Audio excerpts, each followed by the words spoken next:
Hi, welcome to Clapper's Q&A session to discuss speech and language therapy. My name's Liz and I'm a Clapper volunteer. My son's 8, he was born with a bilateral cleft lip and palate. He currently has speech and language himself and he has done from about the age of 3. So this will be really useful for me too. We've got 2 specialists today. So we've got Marie Pinkstone, we've got Imogen Underwood to ask her questions regarding speech and language therapy. Marie and Imogen, if you could tell us a bit about yourselves, that would be great.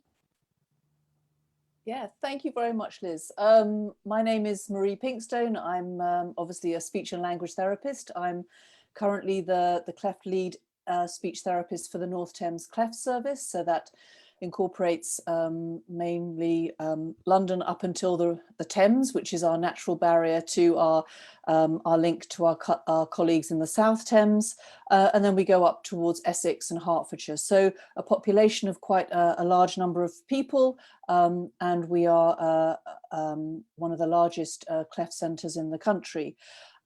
So I've been involved in Great Ormond Street since 2002 when I joined the team. And I've also been involved in Clapper since 1995 and currently am a trustee on the board. So heavily involved in Clapper, both from a clinical role, but also on a personal and professional level as well. So thank you. I'll ask my good friend Imogen to introduce herself as well. And I just would like to take a moment to thank her for joining us today because we really value her expertise as well. Thank you, Imogen.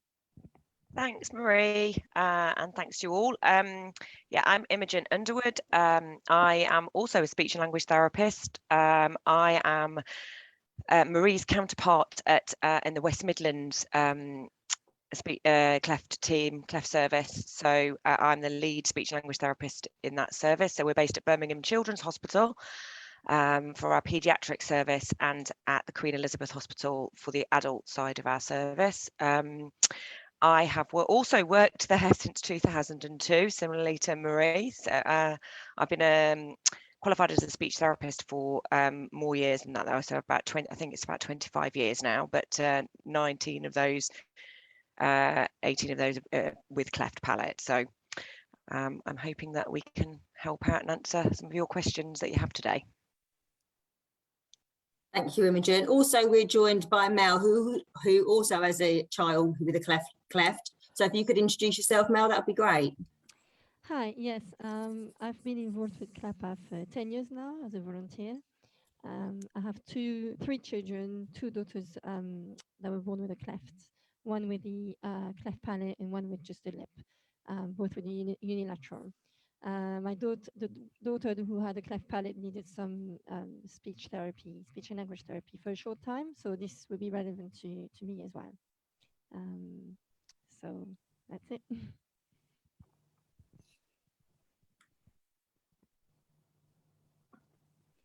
Okay, so shall we start with the questions? So thank you to everyone who has submitted the questions in advance. If you have a question while watching, you can put it in the comments and someone from the Clapper team will either respond to it or pass it on directly to us. Okay. I think, Elizabeth, did you want to ask the first question? Yeah, that's fine. I can go ahead and ask the first question.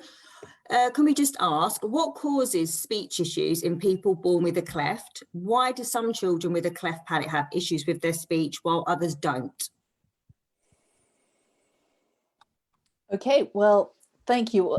Imogen and I are going to answer these alternatively, but we'll probably pitch in as well because to each other's answers, because the more information we can give you, the better. So primarily it's we're talking about cleft palate here, and it's the role of the palate to separate the nose from the mouth for speech so that we have adequate pressure when we wish to articulate sounds and produce speech as our expressive language. So there are many aspects that come into play regarding palate function. That can be due to the movement of it.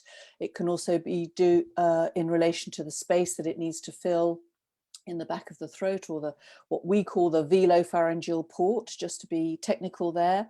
So there are many aspects that come into play as to why speech might be affected because of a history of cleft palate. It also is not uncommon for children who know that they need to make some changes. They have some what we call compensatory ways of making some sounds. And it might be the role of the speech therapist to help those children redirect in how they make those sounds so that their speech becomes more understandable to people outside of the family and into the wider community. So it's to do with primarily with the palate function for speech, articulation, and which is basically how we say our sounds for speech, can be affected if the palate isn't moving adequately, or if the space that it needs to fill is far too large, and therefore we have to make some adaptations in how we make those sounds for speech. Early assessment is really key. So if you're obviously you'll be aligned to a cleft centre, and each of those centres will be offering some form of advice or some early information that will help you encourage those sounds for speech and how that you can support your child at home. And also key is also about hearing. We haven't really touched on that today, but hearing is absolutely integral to your ability to hear sounds for speech, which is why we would encourage everybody to have a hearing assessment, and that will be also already provided or managed by your cleft centre. Imogen, anything that you feel we need to add to that? No, I mean, did you ask about why some children have problems and others don't? Yeah. Yeah, I mean, I think it would be safe to say we don't exactly know that reason. One of the things I would have mentioned again was Marie's point about hearing. We do know that also there are some cleft types that are more that place children more at risk.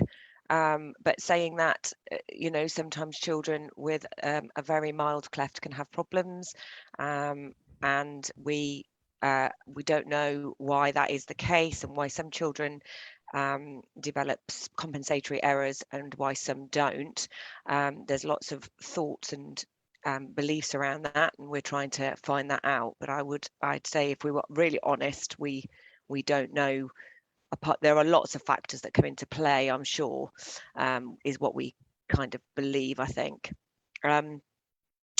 And obviously there are children with other medical issues and learning issues, so that can impact on language development as well as the cleft. So, you know, it's important to remember that about your child as well. But yes, I think it's difficult to pinpoint one reason. But there can be a few factors, I think, that can help or hinder speech development. Okay, thank you for this, Mary and Imogen. And we'll move on to the next question, which is, what are the early signs that my child may have an issue with their speech?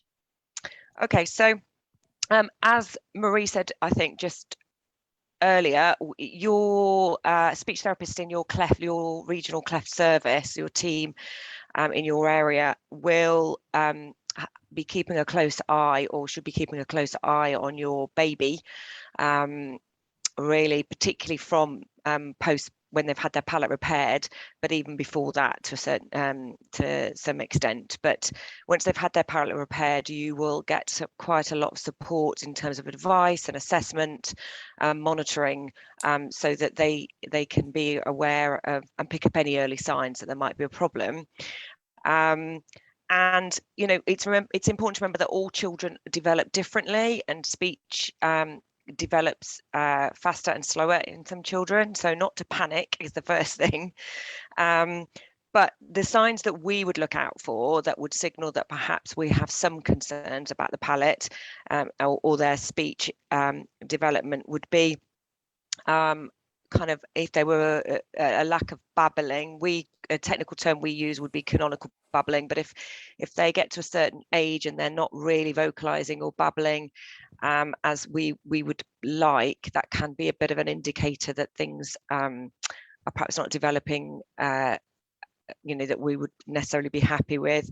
We also, when babies start to babble and make sounds, we would specifically be listening out for what we call pressure sounds and sounds in the oral area, in the mouth area, and we call those sort of anterior front sounds. So we like to hear pers and burs and ters and raspberries and those sort of silly sounds, because they kind of give us an indication that there's some ability for the palate to close, and that the baby is also trying out sounds in the right area, really, because we want to avoid lots of sound made too far back. So that's the kind of thing that would make us very happy. And also, if children are just using lots of nasals or using lots of sounds that we would call non-oral, so if we were hearing lots of and nothing much with their tongue forward, then that would kind of alert us that there might be something that we need to kind of look at. But again, you know, the important thing is just to is not to panic, but we'll talk a little bit later about the things you can do at home, but that's kind of the things that would initially, quite early on, alert us to potential problems. Don't know if Marie's got anything to add. No, it's exactly the same from us, and it's just those pressure consonants that we're really listening out for. So those P, B, T, D sounds. So is daddy, daddy, or are we hearing that as nanny? You know, they're the kinds of things that we would be just alerting us to perhaps be monitoring more, or just directing you in a different pathway. So, but equally, as Imogen said, children acquire speech at different rates, different ways in their timeline. So it's we may be hearing those things, but we may then offer some diagnostics, or we might offer something else that just might enable us to really unravel what those things are that we need to listen to in the child's speech. Can I just raise something there as well, actually, just in relation to my son, because he went through stages where they wasn't sure what to do with him, because sometimes we'd go to speech therapy and he would be very nasally. So he's making the sounds out of his nose rather than his mouth. And we'd go back another time and he would be out the mouth. And so they were umming and ahhing what they should do. We've sort of left it for now because I don't think they got to the bottom of it. Or sometimes he was quite nasally and other times the sounds were coming from his mouth. And we don't know whether he was conscious of the fact he's doing it, because he was compensating because he can't do some of the sounds. So then he's compensating by saying the sounds, aren't they, in a different sort of way to be able to say the sounds, if that makes sense. Do you want to answer it, Marie? Well, it's the fact that he's sort of variable is in one sense you can say, well, that's great, because we know that it's not that he's not nasal all the time. Does that make sense? Yeah, Liz. So it's so for me as a clinician or a therapist, I'd say, well, that's great. Actually, let's just see if he might just change this himself. He's had some therapy for giving him those what we call oral nasal, you know, when's a mouth sound, when's a nose sound. Those are some of the strategies that people use, that therapists use. But also the fact that he's able to do an oral sound, he can make a mouth sound well, would be encouraging to us, and say, well, let's see if he's able to maximize that himself, and then but keep a very close eye on what that on how that sort of develops in his speech, because of course as he's acquiring his speech he's also developing his language, so his sentence length gets longer, his vocabulary expands, and all that richness of language is also happening whilst we're also treating his speech. Does that make sense? Yeah, no, that's great. Thank you, Marie. Imogen, anything I've missed there? No, I was going to say, you know, children will experiment, they will play around, particularly when they're having therapy. We can often assess a child and you can kind of pinpoint that they are having therapy because they are in that phase of sometimes getting it, sometimes not. So, but sometimes being inconsistent is a good sign, really. It very much depends on the child.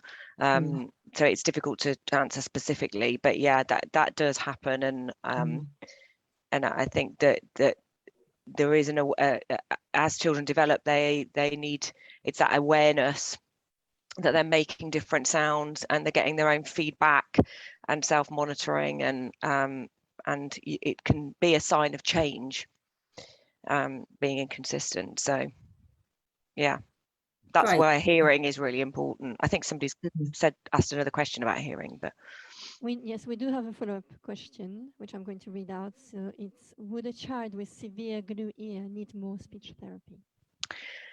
I don't think that they would necessarily need more speech therapy, but I would, and also having glue ear is not necessarily an indication that they have a hearing loss. So it's important to make that distinction, that just because a child has glue ear, they necessarily have hearing loss. But hearing is really important. The difficulty with hearing, and my personal opinion, but my ENT colleagues might differ from me, is that I think when your child has fluctuating hearing loss, that makes learning speech very difficult. And also because it's quite difficult to identify fluctuating hearing loss, because it does depend on when they have that hearing test. It can be, it can be hard to really pin that down. So they're hearing very different sound stimuli, really. So everything they hear is different one day to the next, almost. So I think that can make learning speech and learning language more tricky, in my opinion. So I don't think it's necessarily the case that a severe glue ear would lead to more speech therapy, but I would say that having hearing difficulties, and particularly fluctuating hearing loss, but also moderate to severe hearing loss, is not going to be helpful for speech. And so we want children to have optimal hearing at all times when they are learning their speech, particularly with children with a cleft palate. So we would always push that any hearing issues are managed. I mean, it might not be managed with some surgery with grommets or something like that, but there are other ways of managing it. So I think, or at least being aware that the child is not always hearing, and the signs that they're not hearing you are really important. So knowing when their hearing is dipped, so that you can kind of put strategies in place to ensure that they are able to look at your face and take in the sounds as best they can. Yes, I don't know if Marie. To say, oh, sorry, did you want to? No, but also to what would be helpful for the audiologist is when you go to that appointment is to sort of keep a diary of their hearing and how they're responding to sound. So you may say this is a good week, but 2 weeks ago, he needed the television turned up really loudly. He was almost sitting next to it. He was really unable to respond to his name being called. He wasn't hearing those environmental sounds, which would be really a way of how guiding the audiology and the ENT colleagues as to the impact of that fluctuating hearing loss. Yeah, I think most children with cleft palates would be fairly closely monitored with their hearing. I know my daughter has regular appointments, and it showed that she has mild glue ear, but it hasn't affected her hearing. And these questions, Marie, that you've just asked, that we could ask our children, that they're the ones that the therapists have been asking. As in, has the hearing been that, can she hear us whispering, and that she, need the sound turned up and things like that. So it's good that there's a regular monitoring going on, regular testing. Yeah. Right. So the next question is, I've heard about signing with a child to help them to be able to communicate, but won't this delay their speech? Signing is a form of expressive communication and expressive language. So we would see that as a way of supporting the child in developing their expressive communication. So we would not say it won't delay their speech. You're encouraging communication, and you're giving them a form of expressive, of a way of telling you what they want, what they need, and enabling them to share their information with you, and we would say that that would not be detrimental to speech. We would say it would not delay it, but it would encourage expressive communication. And that's really key when you're little and you're wanting to start telling the world about what you want and what you don't want, and how you make some choices and how you influence the world around you. If speech is delayed or hasn't or is developing, which of course it continues to do, then signing can just support that. It certainly won't replace speech. It will simply be a mechanism and a system that will enable the child to develop their expressive communication. Really rich opportunities. They get that feedback as to what things, how they can influence and change the world around them. Absolutely key. So we would say, please don't see signing as a way of being detrimental to speech in any way, because what you're doing in the interim, you're also supporting that your child's expressive communication. Imogen, anything you wish to add to that? No, I mean, I think because we wouldn't sign instead of, we would sign as well as speech. Yeah. So, you know, it would not be replacing. It's what we call augmenting. It's supporting. So it gives you an opportunity to say the word, to acknowledge that the child's said something to you, communicated to you in some way, and then you can repeat the word. It develops language in that way. They hear the sounds. You can repeat the word as many times as you like. So it's lots, as Marie said, lots and lots of opportunities to hear sounds, hear the word, and get success. So we would always, if parents were wanting to sign, we would always encourage it. But you know, it's as well as speaking, not to replace it. So.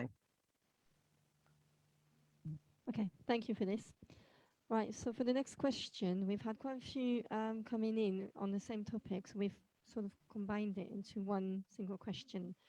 So the question is, what can I do at home to help my child's speech while we wait?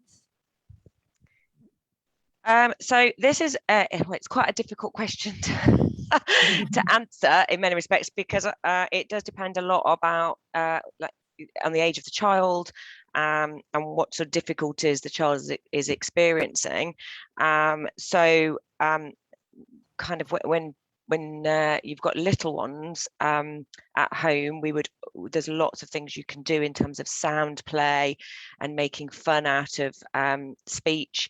Some people that are listening may have been advised about input modeling of sounds, and playing around with kind of using lots of different ways of playing with the sounds in terms of using touch and tactile and all sorts of things. But it's difficult to answer that without having a specific sort of scenario, really.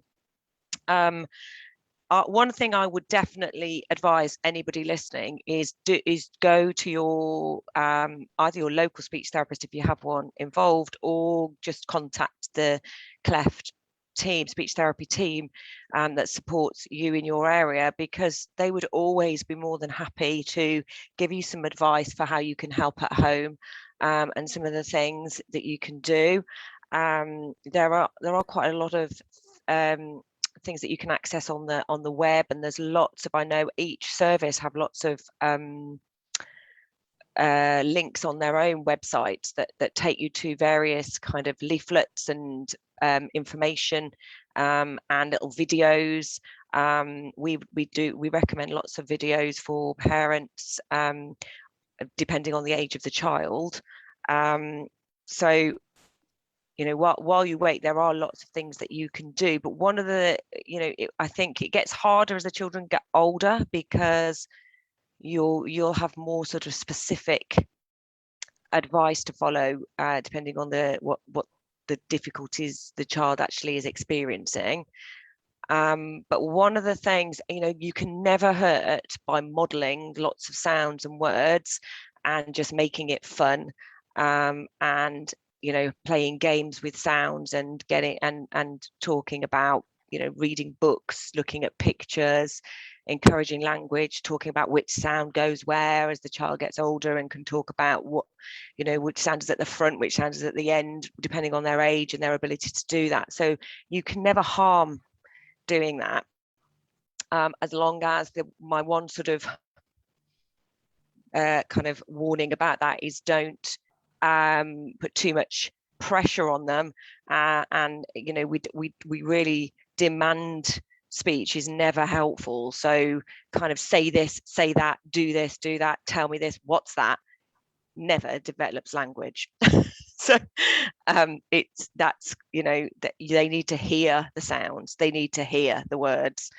If you're just asking them to tell you the answers, they're not hearing and they're not soaking it up. And it, you know, just making sure that you're at their level, that you're feeding in the language and the sounds and making it fun is probably the best thing that you can do at home, unless you have specific advice from your team, who I'm sure will give you that. There's some of the teams do parent workshops and parent groups at certain ages.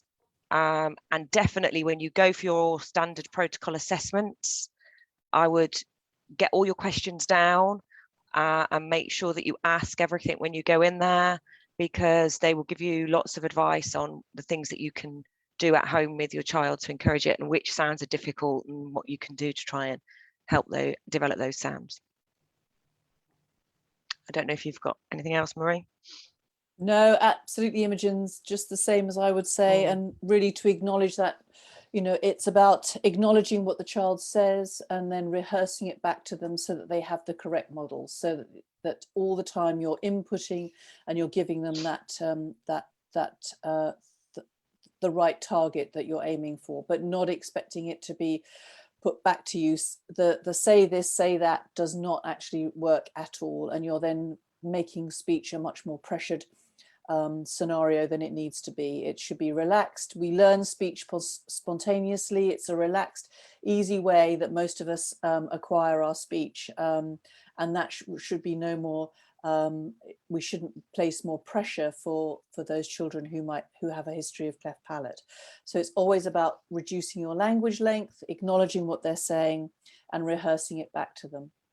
The one thing I would say as well, which I thought about, if it depends on the while you wait as well. If you're waiting, the one thing I would say, if you're waiting for, say, surgery, or something or kind of wondering about palate function because your child is sounding nasal, or they are using a lot of sounds at the back, but you would think but the surgeons and the speech therapists have said that they feel that there is a problem with palate function or structure. There, you know, you can still do lots of modeling of sounds and encouraging sounds in the mouth, even if it's sounding nasal or there's air coming out of their nose when they're doing it, because anything that you do before they have their speech surgery, or even when they're babies, their palate repaired, any kind of modeling of those sounds in the front that they can see and hear and touch is really positive, because you know, you will need to do that anyway following any surgery. So you know, even if you feel like it's not coming out accurately from them, if they're attempting those what we call placements in the mouth, so their tongue is forward and they're playing around with that, then that's a really positive thing. So and you know, so it is a kind of a two-pronged attack sometimes. So there are, you know, to persevere with that, even if you feel like you're not getting anywhere because it's coming out as a nasal sound. That's great, thank you. I think that's going to be very important to a lot of people listening, obviously with that. So the next question that I've been told that my baby is likely to need speech and language therapy. What will this involve? Well, first of all, it will be whether it's by your cleft centre or whether it's through the community, the first thing will be an assessment. And so that will be the speech therapist will want to get some information about your child's communication, both their language, so their comprehension of the world, what we call their receptive language, what's their expressive language, you know, and then also more detailed about their speech. And by doing that level of assessment, then the speech therapist will be able to identify what areas might need to have some therapy, what areas might need some information and some advice to the family. And then they will be able to direct what those next steps might be. So primarily everything always starts with a formal assessment by either the cleft speech and language therapist or by the community team who will be supporting your child through their care. And once the assessment is made, that then enables the clinician, along with the parents, to prioritise what needs to happen. And then either therapy will be delivered through telehealth, which is a new way of, and we'll come on to that a little bit later on, also face-to-face. It might be through the Cleft Centre, as I've mentioned before. So it's primarily, it's the assessment that will then decide what next needs to happen. And from that, you then have the discussion with the speech therapist as to what that looks like for your child. And depending on the child's age, some of that might also be linking into school in order to get some support in the educational setting. And it might be something that might be involving all three areas, such as education, the Cleft Centre, and also the community team, to decide and shape what that therapy will look like. So it's primarily, therapy, the assessment comes first. That decides where the areas might need to be developed and where therapy might be best appropriate. And then it will be decided whether that's through telehealth, whether that's face-to-face, or sometimes we just do what's called watchful waiting. And we may then be very considered in our therapy. We might want to just wait a while to see what the child might get to in their own terms, in their own time. So it may not necessarily, if we identify something that might need to be worked on, then sometimes we might work through the family with some information giving, some advice, and then supporting the family to go away and to do that advice across a number of settings, both education, nursery, and in the home, and then coming back for a review. So there's many different routes that the therapy can take depending on the outcome of that assessment. Imogen, anything I've missed or? No, I think that's pretty much what I would have said. Yeah, I think, you know, again, it's very child dependent, but it does follow generally the assessment and then decision making about what we provide, and then there's ongoing assessment. So and things will change as depending on the needs of the child, really. But okay, thank you. That's very useful information, actually. So move on to the next question, which is, we have been told that our speech therapy will be online because of COVID. I'm worried that it won't be as effective as face-to-face therapy.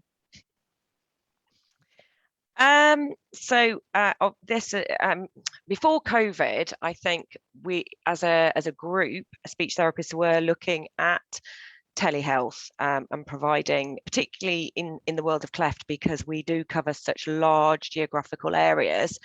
So for us, it was you know, it was something that we would have liked to have looked into anyway. So when COVID happened, it gave us the opportunity to try that out full on. You know, I would say, in my experience, that there are definitely children where telehealth is very useful, very effective, and can work really nicely with. And we have a few children that we're working with that are being seen via telehealth, and they're making really good progress. And they can be a variety of different ages, to be honest. With some of the smaller, the little younger children, actually, I think it's been really beneficial to be able to view them in their own home environment and have a listen to them, sort of, you know, I'm talking about kind of the 18 months to 2 years, have a listen to them playing and chatting at home, that we wouldn't have the opportunity to do that in the clinic environment. And often those children will be the ones that come in and say absolutely nothing. So for those children, it's been really beneficial, and we can keep in touch with those parents. And for certain children, older children, who are able to sit and cooperate and you know, and if you've got the right setup, it's really important. It can work, but there needs to be a lot things in place for it to work really effectively. So like I said, cooperation, a very quiet environment, very, you know, you need good Wi-Fi, you need good equipment. These headphones even aren't that great, so you need really, really good headphones, because for some of the children with quite with cleft speech errors, they can be quite difficult to kind of hear that over video. So we have a lot of reliance on parents to kind of transfer that. So I would say it doesn't suit everybody, and I think it's really important, if you're concerned and you give it a go and it doesn't feel to you as a parent like it's working, then you do need to speak up and say why you don't feel it's working or why it won't be appropriate. It is sometimes worth giving it a go. I have found with some children and with my colleagues out in community that having one face-to-face session and then a few telehealth online sessions and then another face-to-face, kind of a hybrid approach, works really nicely, because you can tune into the sounds, you can demonstrate what you want to happen at home, and then you can kind of check in. So it helps the parents kind of support at home, and also they don't have to do that journey into you. And again, I think for many therapists in community and for us, being able to link with schools, you know, is very effective in terms of linking with teachers and teaching assistants, and the children in their school environment means they miss less school. So there's lots of positives about it, but it is not for every child. And I think it has to be a very individualized approach. I think if you are coming up against areas where they are just doing telehealth, that is difficult.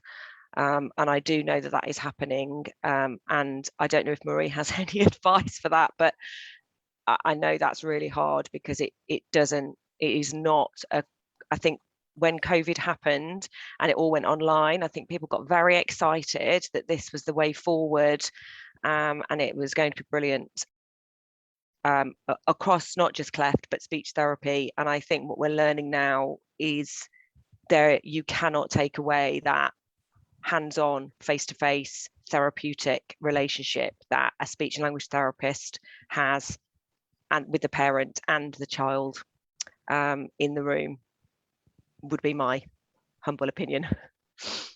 No, I absolutely agree, Imogen, and it isn't a one size fits all. It's there are many factors that we need to consider, and yes, at the beginning of the pandemic, when we shifted primarily, well, we just did everything remotely, that brought many challenges. We have seen some benefit, absolutely, working alongside education. That's reduced, that's enabled us to engage with our educational colleagues, and that's really helped us in supporting families and providing therapy. But I would really echo what Imogen says, that it is a hybrid model. Sometimes, you know, that face-to-face to get that, you know, we are talking a very personal thing here about speech, and it's important that we get that therapeutic relationship established with the child. And if that needs to be face-to-face, then that is what we would say needs to happen. And you do need to have some really good quiet environments, good digital access. And not everybody has that. And I think that that's a really important point, that there are people who, you know, we know that there are some families who don't have access to everything, and that would make it difficult for them. And so therefore, we would say absolutely have that discussion with your cleft SLT. And if you feel uncomfortable about it, do open up that discussion with them, because it ultimately is about your child, and you know that child better than any of us. And so please open that discussion with your cleft team. Great, thank you, Marie, and thank you, Imogen. That is great information on that. So we'll go to the next question. So the next question is, can I go private to access SLT faster or to top up existing therapy? Will private therapists still work with the cleft team?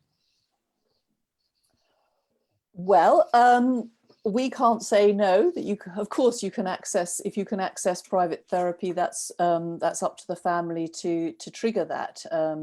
We would suggest that if you are looking in the private sector, that you make sure that the clinician who's treating your child has a history of treating and expertise in managing and supporting children with a history of cleft palate, and that's really important. So when you're picking up the phone or emailing them, ask them specifically, do you have experience and knowledge of treating children with cleft palate? Very important question. Absolutely, of course, shared. We are working in the NHS. We are used to working with our colleagues in the private sector. It's called a shared care model of therapy delivery.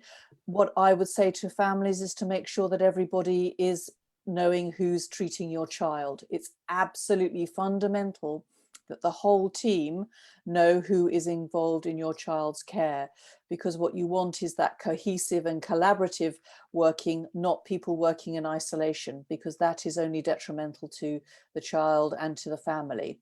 So everybody needs to be involved. Please share with everybody who's managing, who's your private therapist, who's your community speech therapist, who's your cleft link, and who's your cleft SLT team and the wider MDT. And that way we ensure that the shared care model is absolutely established for the child. So of course, if you wish to go to the private sector, please make sure that the treating clinician has that expertise and that you link them in to the NHS, and that everybody then makes that collaborative management for the benefit of the child. Imogen, anything else that I've missed there at all?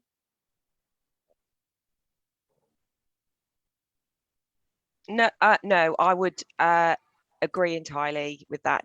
I would just have your questions very clearly written down when you look for a therapist, because it can be a bit of a minefield, and it's important that somebody that has experience. It sounds obvious that a speech language therapist, you'd think they would have experience with treating and working with children with speech problems, but many of them don't.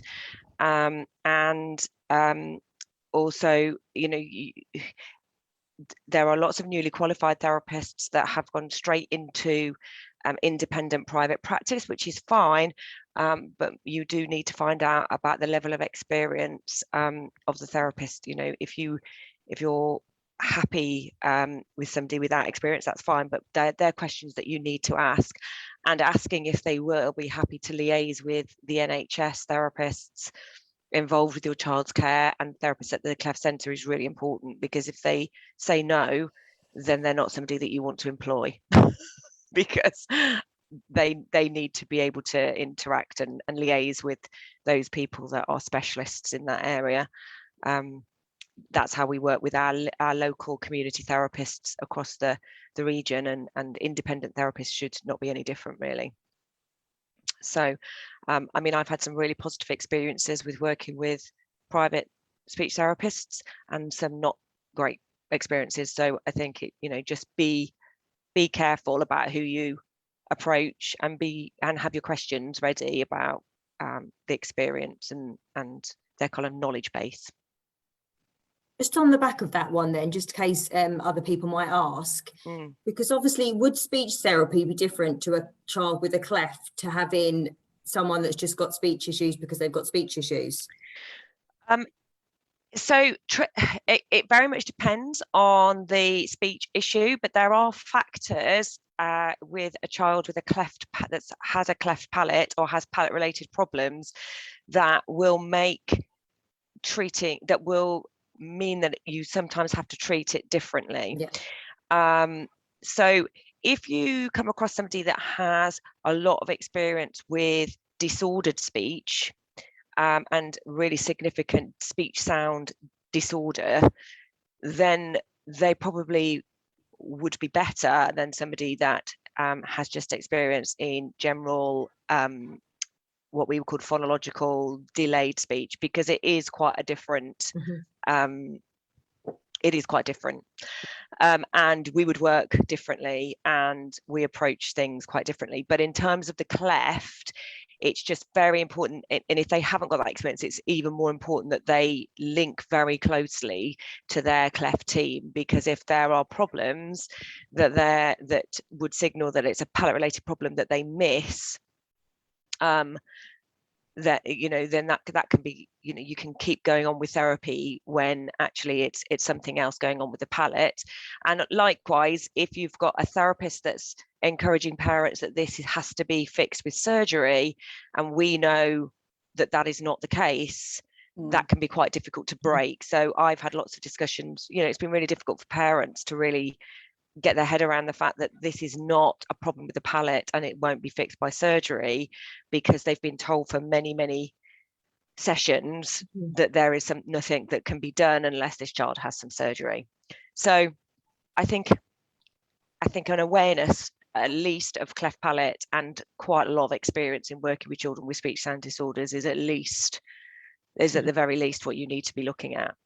And there are not that many people out there, so just be careful. But if you've got somebody that's really willing and really keen to work with the cleft team and carry out some of that, then that can work really well too. So I'm not saying don't employ those people. If you feel that they are really willing to kind of work collaboratively, then I think that can work really well. But that's why Marie says everybody needs to be really upfront about who is involved and who is going to see the child and who is going to sort of direct the therapy, and kind of make the decisions about the targets really, and what the child is working on. And I think it just need, we just need to be careful, because some of these children they don't have one or the other. They have lots of different things going on with their speech, and trying to tease that out can be really quite difficult sometimes. So I think, it again depends on the complexity of and the needs of the child. So it's hard to generalize. Thank you. Okay, thanks for this, Marie and Imogen. So on to the next question. What happens if speech therapy alone isn't enough? My child has had 3 surgeries already, and as they get older, I'm worried about how they'll handle any others. Yeah, well, there is, no doubt that for some of the children we see, speech therapy is not enough. And we're not going to get anywhere by just going down the road with speech therapy alone. And, another surgery to help speech, or even more than one surgery to help speech is a realistic journey for some of the children we see. I think surgery is not to be taken lightly, and I think it is really difficult for families with children with cleft palates and cleft lip and palates. And I think having to see your child go through that from birth, very early age, and it keep going and know that it could still be on the horizon is really difficult. So I acknowledge that. I think that we would never suggest surgery unless we thought it was going to possibly make a difference. I think the difficulty with speech surgery is we can never promise it will make a difference. And so that conversation is really important, I think, that you have with your speech therapist and your cleft surgeon about the risks versus the benefits, to be sure that you are happy with that. And that when the child is old enough, if they are older, that they are part of that conversation as well, because I think it's really important as they get older that they make that decision that they want to do this. And there's certainly some children where it's a very difficult decision, because it isn't really, it's not their speech, sounds are fine. We've got to where we can go with speech therapy, and it's a decision about a quality of life decision in some respects, and that's even harder to make for some parents and some children. So I think that discussion as a team is really, really important. There are psychologists on all of the teams. I think involving them if children are worried or anxious about surgery is also really important. They can discuss anxieties and do some work with you or your child or both. I have to say, in my experience, most of the children bounce back and take it on the chin, and we worry more about them than they actually worry about it themselves, to be honest. But there's no doubt that some children have quite significant anxiety over even being in hospital, let alone coming in for surgery. And I know that I've sat in consultations and we've mentioned the word operation, and the child has down tools, I'm not doing it. You know, I'm really happy with my speech, it's absolutely fine. And the parent is tearing their hair out because they know that's not actually true, but it's the fear of the surgery. So I think for those specific cases involving the psychologist and doing a lot of work around fears and concerns, and also we use a psychologist if people are struggling to make a decision about whether we should go for surgery or not. And you know, sometimes for some children, if you don't do it now, it's fine, you can wait and do it at a later stage. For others, if you don't do it now, you're going to have speech problems that will not go away. So again, I'm going to keep saying it, but it is a very individualized decision. So I don't know if I've answered the question really, but yeah. It's a difficult one, isn't it? It's like anything really, you know, if you nobody particularly wants surgery, and I think nobody wants to see their children go through it, and particularly not more than once. And some of these children have a lot of surgery for various things, and sometimes it's just too much for people to consider really. So yeah. And I think, just to echo, as Imogen said, it is about the decision being made as a family who are part of the team. It's, you know, the team won't impose it. It's a collaborative decision that, and accessing all those other supports such as psychology. We have sort of procedural anxiety team at Great Ormond Street. So they play therapists at some places, don't we? Play therapists will help children, you know, work through their anxieties and their fears. But actually it's having that discussion as to, if we don't do it now, can we defer it? What do we, it's all of those sort of decisions and that discussion and that open debate that will then decide what the next steps would be. So yeah, we're probably, I hope we've answered the question, but it's really, but we do understand that there are many, you know, children do have a lot of surgeries, some not related to speech, but for all those other areas that they will be having surgery throughout their care pathway. So it's always the timing of these things, and also that discussion that we have with the patient in the room, the family who are supporting them, and the clinical team that are managing their care. Great, thank you both. The next question, it says, I've been told that my child needs to have a videofluoroscopy. What does this mean? Sorry about my pronunciation with that word. No, Liz, that's fine. It's perfect. It's so this is a videofluoroscopy is in a moving X-ray. It's a video X-ray in real time.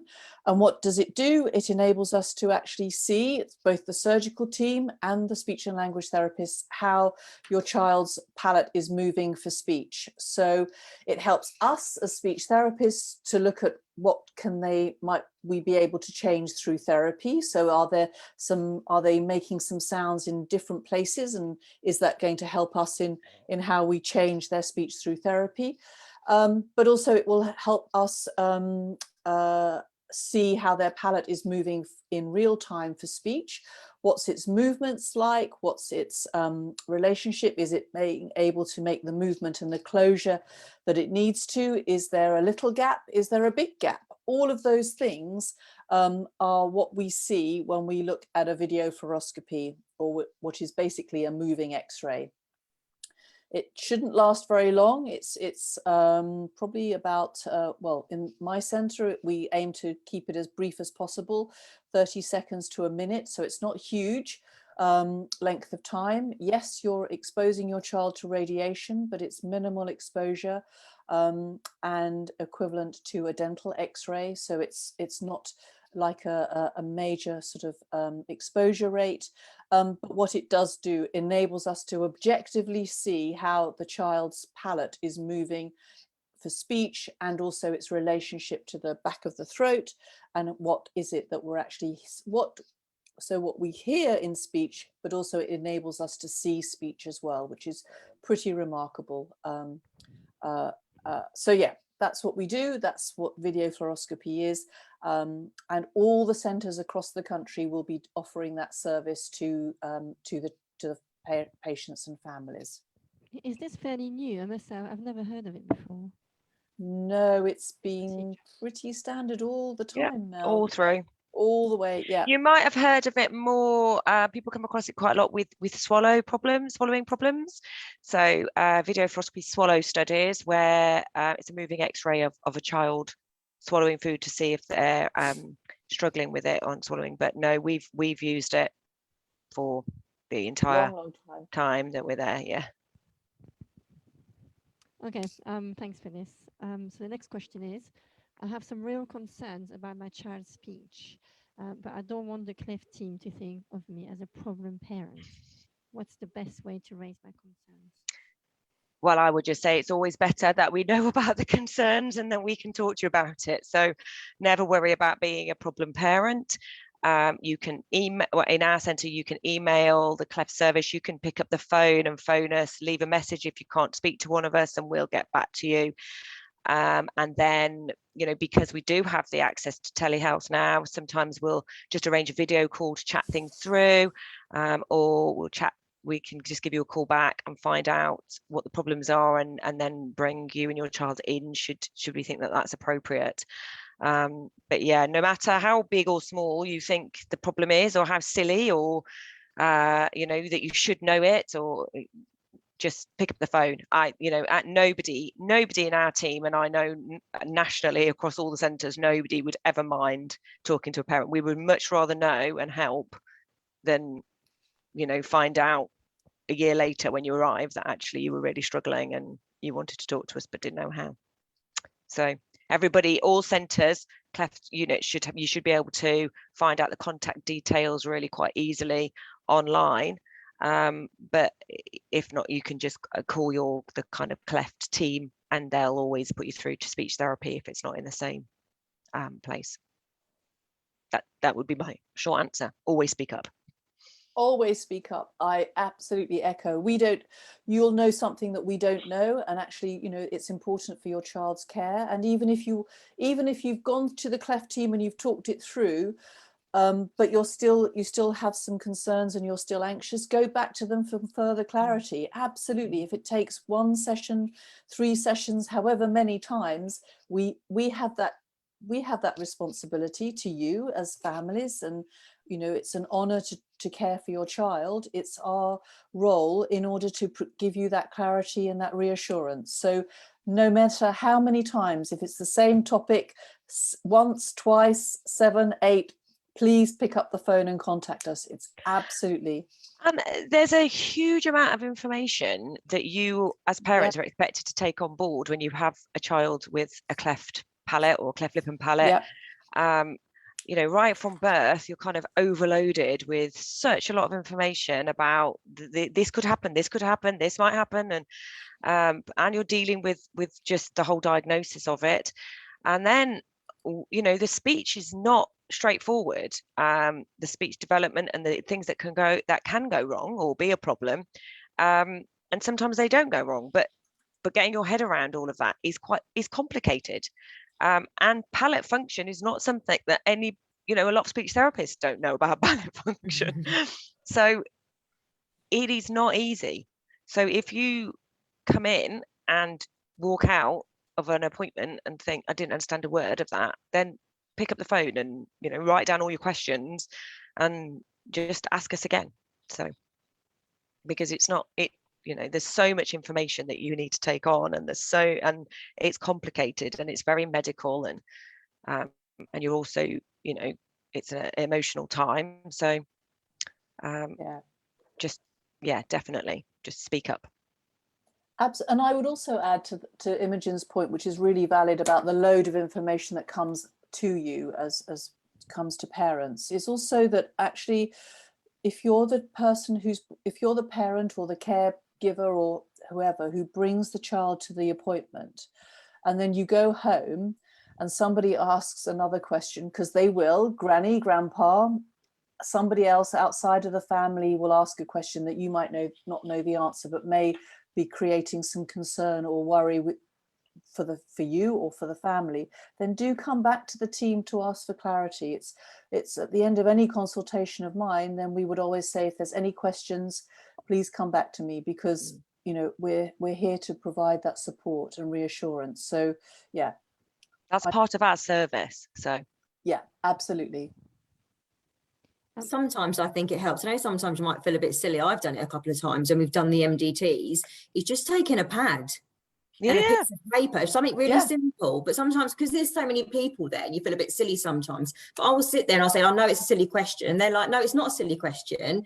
But to us, it seems silly, but it might be something really simple. But I think if you just write things down as well, questions you want to ask, but then taking stuff away, I sometimes just jot little notes down, just because you do go away and you can't take it all in at the appointment because there's so much information. I've had parents ask the surgeon or me to write down some things that I've said or a word that I've used because they haven't heard it before. Or I mean, we do try and develop as much information and patient information as we can for you to take away, but you can't have something, you can't have something for everything. But I think Elizabeth, those MDT meetings can be very daunting for parents, and I think it's really important as a team that we acknowledge that, because if the more of us that are in a room, the more daunting it becomes. And I think you've got to have quite a high level of confidence to be able to speak up in those meetings, really. So I think the more that we hear from parents about how we can change those and make those a little bit less threatening and easier to interact with us, the better, really. So I think it's important that we remember how daunting it can be to go into that room and be confronted with all the professionals at once. It's quite intimidating sometimes. Tongue-tied, which doesn't happen to me very often, and then come out of it and actually think, oh, I had loads of questions. I think that's where Elizabeth's point. I think that's where your point of writing things down is really important, because it can give you that confidence to just say, well, actually, I had this question, or even, you might have already answered this, but can I ask it anyway? And we do not mind, but I get that I understand that it is very daunting to be in that kind of, I think it's quite common to have questions following on from these meetings as well. That's the thing, and that obviously then it's too late because you've left the meeting. Actually, what were they talking about? So obviously then an email conversation would be useful, I guess. Absolutely. And if we can't answer your question because it's not in our area, we will always find somebody in the team that can answer the question. So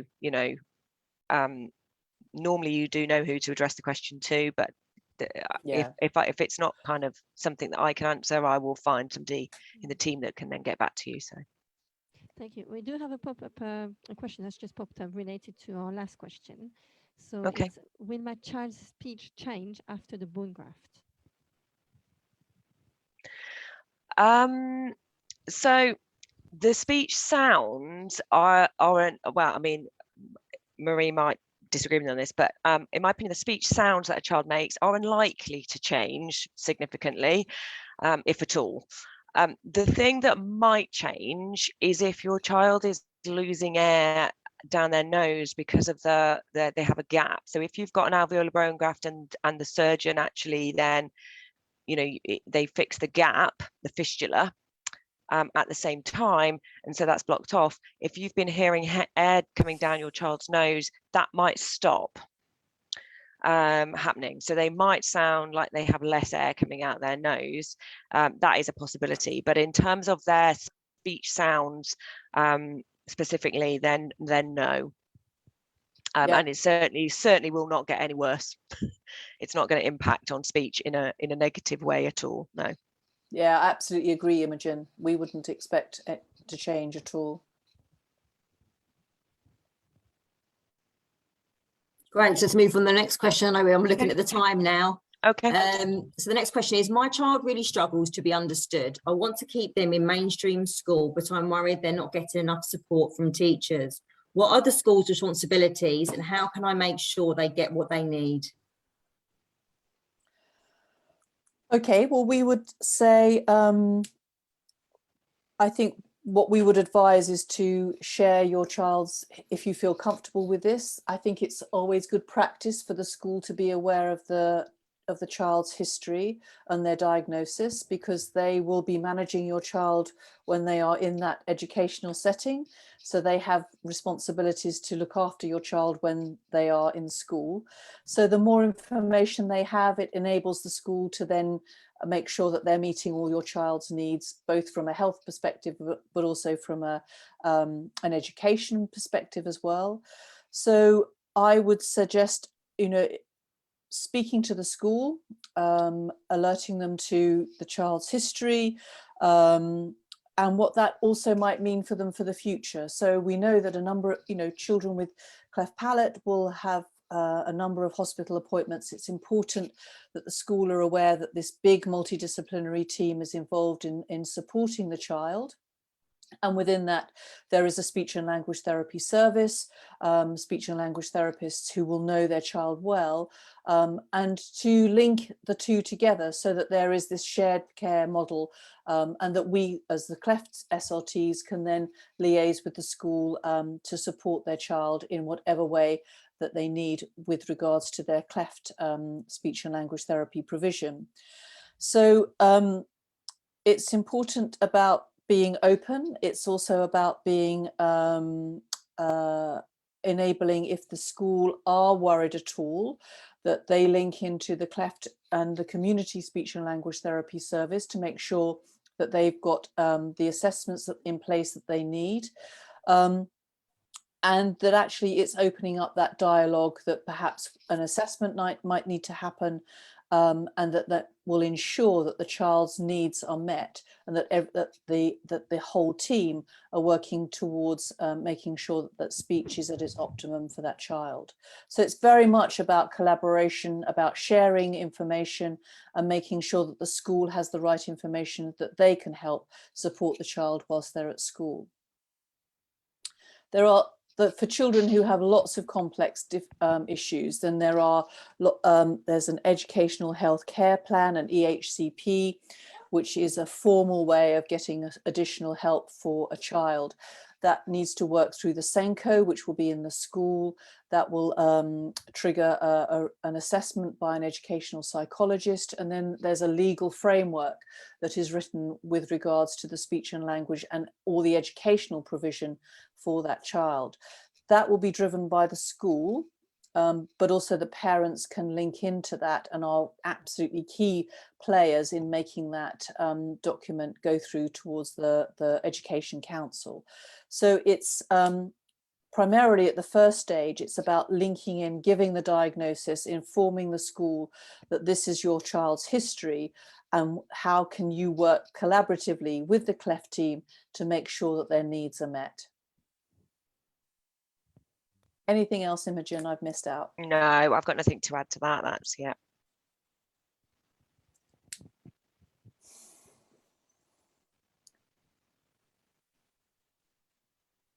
I think the next question is, sorry, is it yours, Elizabeth? It's number 12. Number 12 is mine, sorry. Yeah, that's all right. Sorry about this. Wake up. Okay, so thanks for this. The next question is, how do I help my child to explain the speech difficulties they have to their peers? Sometimes they get teased about the way they pronounce words. So my advice around this is just to ensure that they have all the information at their fingertips, so that they have the reasons why they might sound different, and you give them always better to be armed with kind of a strap line, I would say, so that they don't get sort of wrong-footed, and that they can respond with a very factual reason as to why this is the case.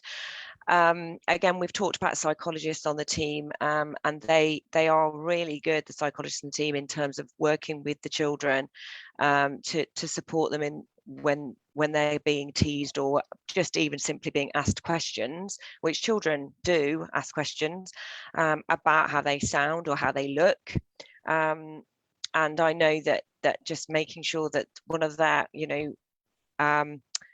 their kind of pieces of advice is to make sure that the children are fully aware of why, and that they were born with a cleft palate or a cleft lip and palate, and what that means, and just have something very short, very succinct to say, that they can just say easily and walk off and walk away from it, really. But in terms of if things, escalate and it's not just a sort of simple question and it is ongoing, then that is something that our psychologists in the team can really support with. And it's always really important to make sure that the school that your child is in and the teachers are aware, as we've just said, as Marie's just said, so that they're fully aware of what it involves and the reasons why, so that they can support the children in that. Can I just say, I found that something that works quite well is to act out role play with your child. So to try and anticipate any situation. I know one of my daughters was bullied, not about her speech, but about she had food coming down her nose. And yeah, so we acted out role play. And what would you answer to this if you asked this question? Well, how would you react, and what do you think you would answer? And I would guide her towards, any kind of sort of answer she could give. So I think that's quite useful. Yeah, absolutely. I think that's brilliant. I think it's much better to be forearmed, forewarned, and be able to anticipate these things happening, because we'll be naive if we didn't think people are going to say things to us. Children will point out differences, adults do too. So it's always better to have a response to hand, to kind of almost have a bit of a barrier up, because if things take us by surprise, that's when we can not react in the best way, and then it just exasperates the problem. And I think role play is a brilliant way of doing it. I think even making it very matter of fact at home, and give it, having an answer at your fingertips. I mean, it's difficult in terms of speech because some of the children don't, their speech is not that clear. So having a way that they can express the reasons why that doesn't involve speech all the time, and just giving them really positive strategies to handle those situations so that when they happen, they're prepared, is definitely the best way. So that's a great idea. I don't know if Marie's got any other tidbits. No, I think the role play and also giving them the language, what they need, what children need is to have the words to say that just don't have any emotion in them at all. This is why it happens, or this is why you take the emotion out of it. This is the fact. And also you give them the words to have and the sentences to respond. That's empowering to them, because then they know then it helps them that they are prepared for those questions should they come. Initially, children are inquiring, they're just inquisitive. They see difference and they want to have it they want to understand it. So those early questions are out of from an inquiring mind. As we get older, sort of around the age of 8 onwards, that's when people notice difference with a more challenging approach. But if we can empower the child with the right words in order to respond, I think that is something really great. And role play absolutely gives them that opportunity, and it makes them feel that they are in control of it, because it's the surprise that carries the vulnerability. Yeah, I think that's great advice. So the next question is, how can I help my child to overcome the challenge of being stuck on a letter? We are really struggling with the T's, no matter how hard we work. Well, we would say, well, let's take it a step back. Let's just take the pressure off. Let's just go back to a point that actually is successful. So let's think about another sound that we might be able to work on, or let's look at an area of strength. You'll hear us talk about stimulability. What is the child able to produce, and what might we be able to change in their speech that is an easy sound that also then we can work along a difficult sound at the same time. So it's, we would say, let's take a step back. Let's, sometimes it's the timing of therapy isn't appropriate. This often gets sort of lost in the discussion, but actually sometimes we do have to take the child's lead. And if we're not seeing progress, and if they're not engaged in therapy, no matter how many strategies and different approaches that we're offering, then sometimes we do have to take a step back and just say, this is speech at the moment, let us consolidate what we've got, and then we will reintroduce that stuck sound a little bit later on. But back to really the discussion we were having about, you know, not saying, say this, say that, say, you know, do this, do that. It's a similar thing with this. It's about making sure that it's a point of achievement, that it has a positive experience for the child. And if we are stuck on it together, because the therapist is stuck as well as the child, let's just take this down a little bit. Let's take the pressure off. Let's think differently on how we're going to approach it. And then we regroup and we go forward together. So yes, we all get stuck. Sometimes I get stuck when I'm treating a child. Where do I take this sound now? But that's about us then working collaboratively with the child and then bringing that back to their level to make sure that it's a positive experience for them for therapy.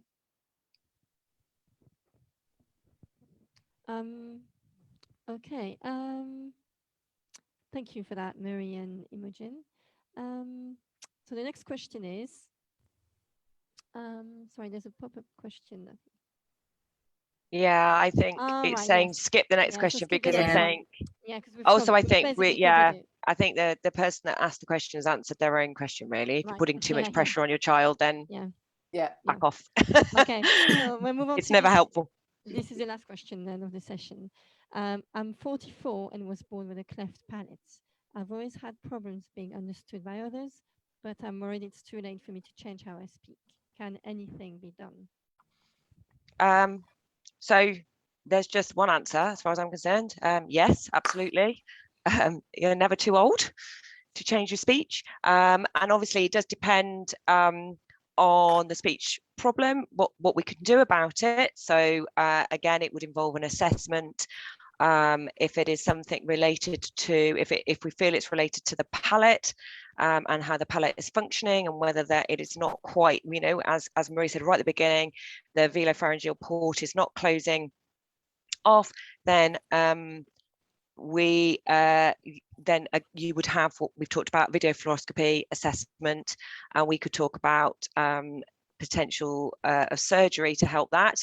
And if it is speech sounds that are a problem, then we can work on speech sounds, and we have lots of adults in our adult service that come for therapy. It is daunting as an adult. I will, you know, and adults say, you know, it can be, they feel it's quite embarrassing to work on speech, but we've had lots of success with adults that really want to change their speech and a sound. It's not easy.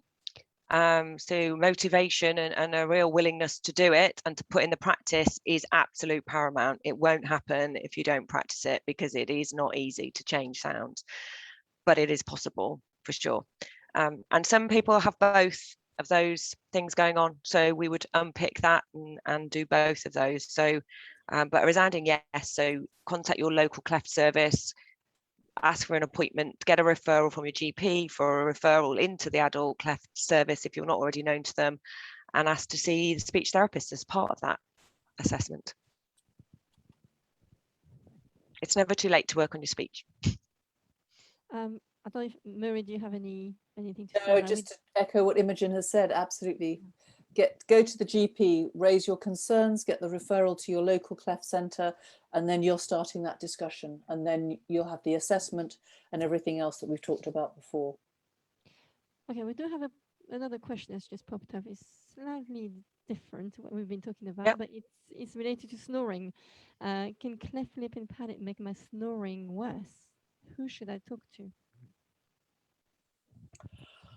Well, bit outside of my box, I have to say, but I would suggest if it is, I doubt that the cleft lip and palate would make your snoring worse, but it is, we're talking about airways here. I think it's worthwhile having a discussion with your GP. There are many sort of avenues, sometimes ENT need to be involved. I think if you do have a history of cleft palate, please be very cautious if people start talking about surgery on your palate to reduce your snoring, because that has happened to a number of cases that I've been involved with, and then their speech becomes hypernasal because the ENT surgeon has trimmed the uvula to release the airway, and then it's created nasal speech. So be very cautious about that, but it's a discussion with your GP. And then if you are concerned about snoring, there are sleep studies that can be done. There's ENT that you may need to go and have an opinion of, but the initial discussion will be with your GP. Okay, thank you. All right, thanks, Marie and Imogen, for that. So that's all we've got time for tonight, I'm afraid. Thank you so much to Marie and Imogen and Mel for giving up your time to talk to us tonight. It's hugely appreciated, and I'm sure that everyone watching is feeling exactly the same way. You've been very helpful to me as well today. Thank you to everyone who's joined us online today. This video will be available on Clapper's Facebook page after tonight, and it will be posted on the website too. So do take a look if you'd like to catch up later. If we didn't get around to answering any of your questions in the chat, remember that you can get in touch anytime at the info@clapper.com website, where the Clapper team staff can help you or point you in the right direction for the help that you need. And once again, thank you to Marie and Imogen for joining us, and thank you for watching. But both now and later, we hope you've enjoyed the Q&A, and we'd like to say thank you, and you can look online for upcoming events for the future. And from all of us, good night, and I hope you have a lovely, lovely evening. Thank you very much, everyone. Bye.